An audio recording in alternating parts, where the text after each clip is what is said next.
Oh, I'm doing good, because you know what? What's up? We're going to talk about the black phone. That's right. Yes. I'm going to tell you all right now, if you haven't seen it, pause this video, go watch it, and come back, because you're about to have your mind blown. There's going to be spoilers. Oh, Spoiler warning. There you go. What a creative way to say it. Yeah. Yes. So let's get right into the movie. Okay, you want to start off? You can start it off. Man, this movie was amazing. Mm-hmm. It has been a while since we've had a scary movie. I don't know about it scary, but A good scary movie. a good scary movie. Yeah, I mean, it's also a good thriller. Mm. Because man, I'm gonna tell you right now, there was one time when the whole theater exploded, and there's about 4 when I did. Yeah, they hit you a bunch of jump scares. She was constantly going, no, and all that stuff. Yeah. But it was very good. I mean, the storyline was great, and it progressed. At first, I thought it was going to be progressing really fast because he grabbed one kid, and then he grabbed another, and then he grabbed our main character. I thought, oh man, it's progressing super fast, but it really wasn't until he grabbed that main character that the storyline really started to flow really well. Mm-hmm. Man. So yeah, and he was the main character, and I would say a support character was the sister. Oh, of yeah. them, who had powers, psychic powers. So it wasn't that she had like they both kind of had powers because he was able to communicate with all the kids that had been captured in the past. It was like their mom. Well, she had that psychic powers, so she was getting those visions. Yeah, and he had to. I didn't say. So thank you for auto-correcting yourself, saying that she didn't have psychic powers. Go ahead. So she got them. She didn't really have full blown psychic powers. She barely could use a. So she did have some bit of psychic powers. I didn't doubt you. But they got them from their mom, basically. Mm-hmm. It was more like the father was trying to say she had like schizophrenia or something. Yeah. Because the mom was hearing voices and drove her to. Crazy, kill herself. Yeah. So he was basically telling them that because your mom was crazy, you're crazy. Don't read into everything you see. Mm. Because she had a dream about the boy that got taken right before her brother, and told the sister, she said, "You're not gonna find him how you think you're gonna find him." Mm. That's crazy. How you gonna walk up to someone and be like, "Your brother's dead"? Crazy. I mean, then too. But even before the brother was kidnapped, she was having visions about all the other people. That's what I'm saying. Because she had gone up to the girl, the sister of the brother that got taken, like at the beginning of the movie. The kid that got taken right at the beginning. She went up to his sister, and said, "You're not gonna find him alive," basically. Mm. Which is crazy. I mean, how are you gonna say that to somebody? Yeah, I'll be honest. I was late for the first 10 minutes. Oh, I forgot. Oh, I'm sorry. Yeah, you don't have to about be sorry. that. You don't even have to mention it. Yeah. But yeah. But yeah. So, but wasn't it crazy when the sister? So basically, the kid that protects her brother, who is by far one of the stronger kids, and was able to beat on down a big old bully, he gets taken. So, and now he's gone. The brother's getting beat up. I mean, they're beating the hell out of him. 3 kids. And the sister comes running out of nowhere with a rock and just bashes that kid and makes his head bleed. I thought that moment was thought he crazy. was dead. I was like, oh. That was crazy, but she was there to defend her brother. She was there, yeah. That's what sisters supposed She was ready to murder him. She was ready to murder for her brother. That's right. I couldn't believe it. I thought that kid was dying. I was like, oh. I thought that was a good scene, but we get to. I think the scene after that, the father was whooping. Oh yeah, the girl yeah. Because she had spoken to the police. That's Yeah, why yeah. He didn't whip her for bashing the kid in the head with a rock. He whooped her because she had spoken yeah. to the police. But how did the police? Because I might miss the part where the police got to her. So because she told the sister of the brother that got taken before her brother, she told him, "You're not gonna find him." The police came to the school and were like, "How do you know they're not gonna find them?" And she's like, "Oh, it's my dreams." And they're like, "You're not telling us anything. You're not keeping any information from us." They're basically trying to figure out why she knows, because she told she knew about the black balloons. The police never released that to the public.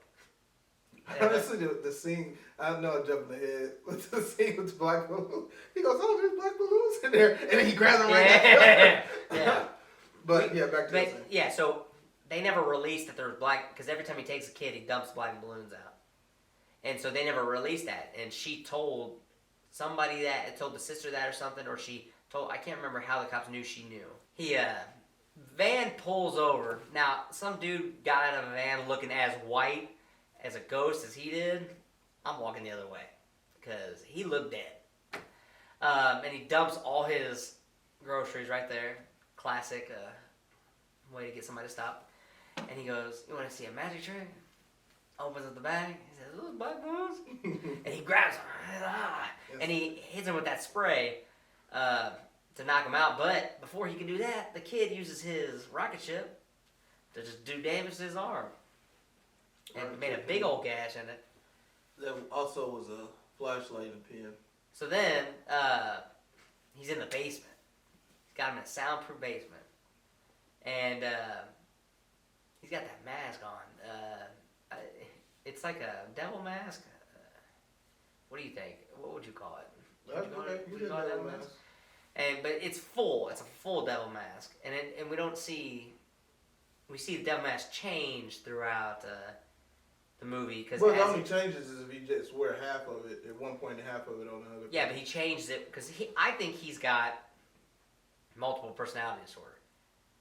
Because he plays the dad that wants to see if his kid is breaking the rules when he is at the top of the stairs waiting to see if he tries to escape. And then he's got the kind of caregiver who brings him the food. Don't you think? Or am I reading too much into that? I think you read too much into Just it. like the balloons. But the phone starts to do some weird stuff. This is where his kind of schizophrenic psychic abilities come in. And he is able to communicate with all the kids that have been there before and what they did while they were there. Yeah.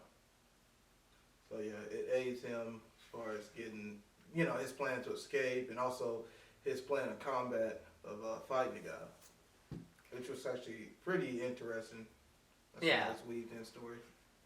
Because one kid said, oh, I dug a hole. But then the hole was like filled in, so he must have filled it in because the kid dug it. And then one kid knew that it was in the back of the freezer. Yeah, he knew that he could destroy the wall and then was able to pull the freezer door back off. Or get that meat for the dog later on.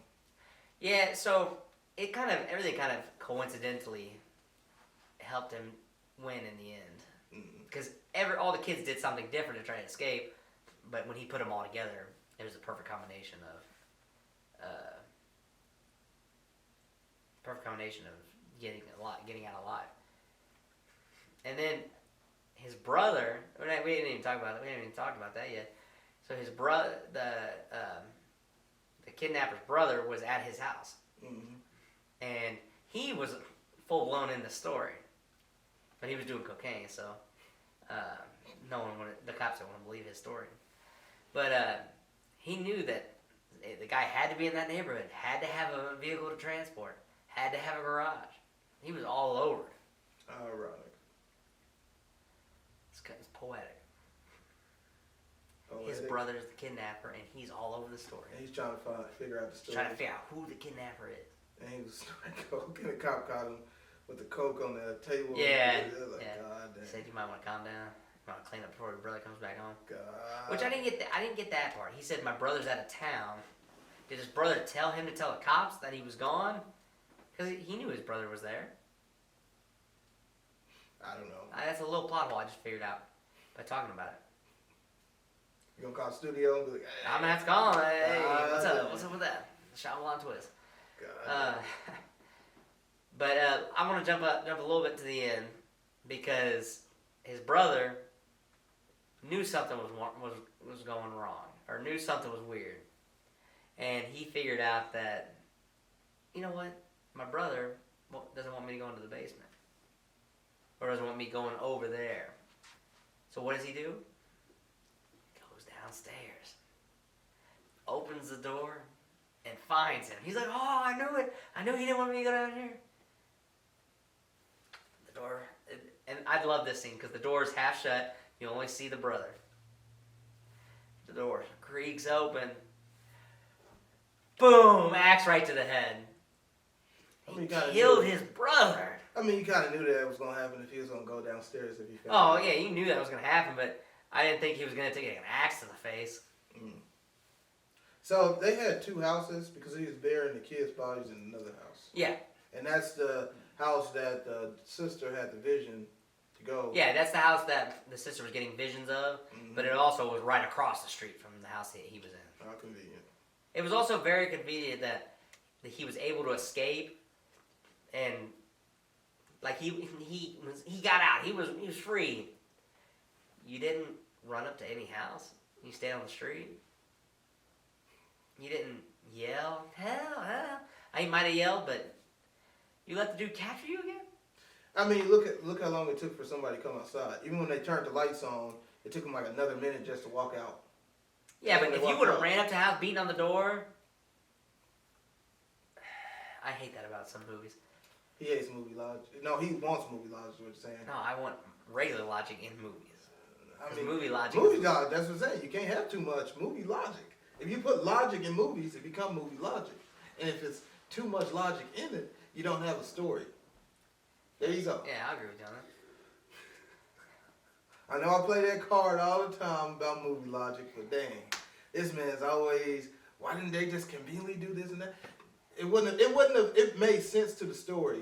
I understand why they do it. It looked nice, you know, seeing okay, that person almost got there. He almost got Yeah, away. he almost got away. It's like as a person in the audience, you kind of was on the boys' team, like God, he's about to get away, he's about to get away, and then boom, he catching him.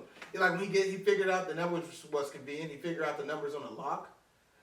That was a crazy scene. That was actually crazy. I really It was enjoyed that scene. suspenseful. I thought it was great, and I thought it was even great that he almost got away. Like I was on his side. Yeah, it was the combination was like 230, 02, 33, 17. I don't remember the numbers specifically. I don't either, but I think that's what it was. But he was like, "Is that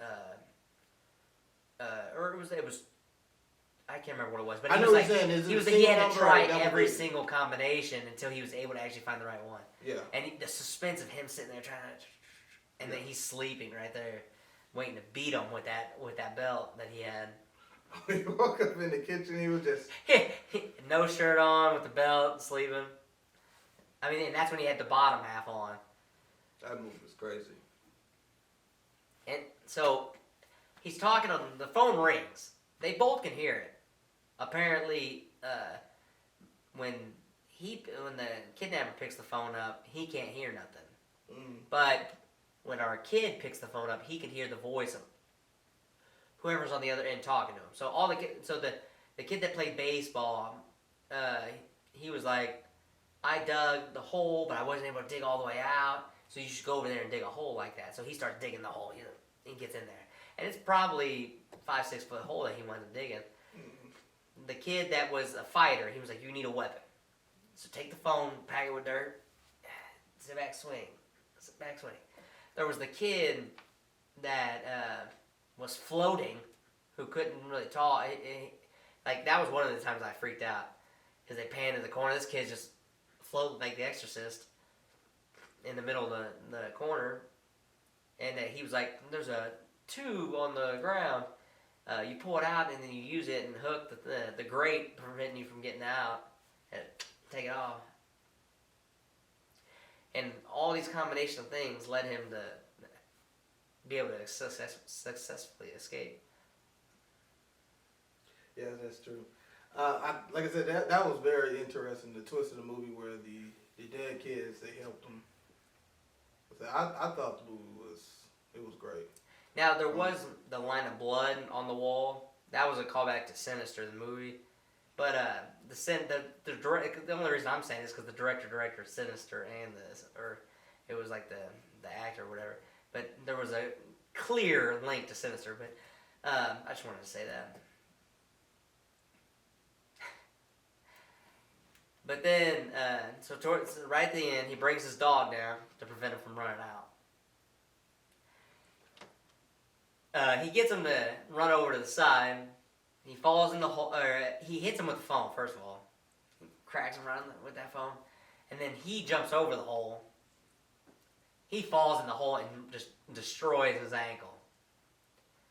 And he's basically immobilized now. And that's where he got the phone filled with dirt. He started punching. Yeah, he was beating his. Ah. He was getting. Oh damn! But then, that's when the audience was cheering like, yeah, get him. Then he got that cord wrapped it around his neck. Yep, strangled him. And he's like, phone's for you. And he put the phone up to him and he could hear the voices of all the kids. And they said, he's got you. And then he cracked his neck. And then he used that little stake he found. And while they're doing this, the sister has now brought the cops to the house that she thinks he's in. Mm-hmm. But it turns out it's the burial site for all of the kids that he's captured. Yep. And then you got the slow motion montage of him escaping. Yeah. Going out the house. And then the sister seeing him and then she running up and hugging him and stuff.